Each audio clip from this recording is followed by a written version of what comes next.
میرے کریم آقا کا نا طریقہ بڑا شاندار ہوتا تھا. ہمیشہ جب بھی ان کے پاس کوئی گناہگار آتا تھا آپ اس کو اس کے مطابق بتاتے تھے.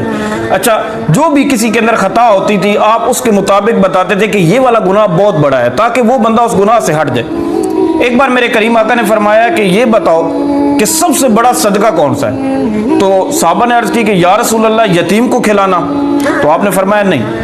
پھر ایک صحابہ نے عرض کی کہ یا رسول اللہ مسکین کو. آپ نے فرمایا نہیں.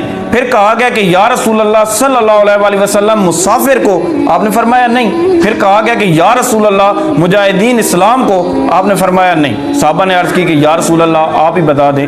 تو آپ نے فرمایا کہ تیرا رشتہ دار ہو. بات بڑی پوائنٹ والی بڑی خوبصورت ہے.